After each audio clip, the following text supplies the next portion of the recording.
ይህንን ቢዝነስ ብትሰሩ ያዋጣችኋል ትለናለች መሲ ብርጅስቶን። እስኪ የእሷን ቪዲዮ አዳምጠነው ተከታትለነው እንመለሳለን። ሁላችሁም ታዲያ ሰብስክራይብ፣ ላይክ በማድረግ ቤተሰቡ ነው። ከዚህ በፊት የሰራኋቸው ቪዲዮዎች ወደ ውስጥ ግቡና እዩዋቸው። አረብ ሀገር ላላችሁ ልጆች ብዙ ቁም ነገር አዘል ቪዲዮዎች አሉ። አሁን ቀጥታ ወደ ቪዲዮ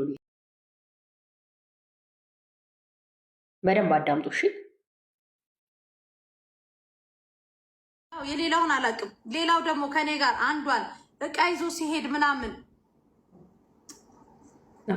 ሌላ ሰው ለሌላ ሀገር ዜጋ ከፍለን ከምንልክ እናንተ የእኛን እቃ ይዛችሁ እየሄዳችሁ ትኬታችሁን እየሸፈናችሁ ፓምፐርስ ይሄን ቢዝነስ ብትሰሩ ያዋጣችኋል። የመጀመሪያው ልንገራችሁ። አሁን ለምሳሌ ይሄን ቢዝነስ ብትሰሩት ያዋጣችኋል። አንደኛ የህፃናት ዳይፐር ወደ ኢትዮጵያ ዴይ ቱ ዴይ መጥታችሁ ትገዛላችሁ። ምንም ነው በቃ ሻንጥ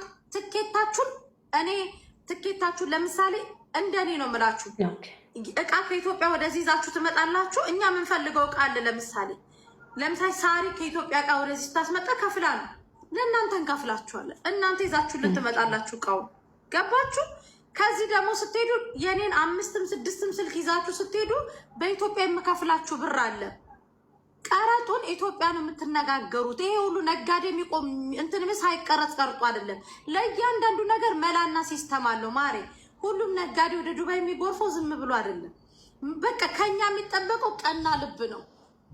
ቀና ከሆነን ለምሳሌ ዳይፐር፣ ዋይፕስ እንዲሁም ደግሞ የህፃናት ልብስ ምን ከትላልቅ ማርኬት ብራንድ ልብስ ነው እንደ ነጋዴዎቻችን ይዘው የሚሄዱት ነው ወይ?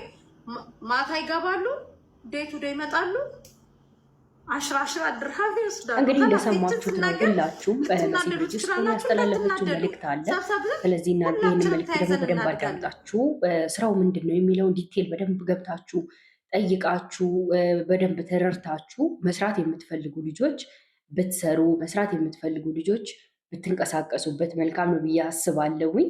ሁላችሁም ሰብስክራይብ፣ ላይክ በማድረግ ቤተሰቡ ነው። አመሰግናለሁ።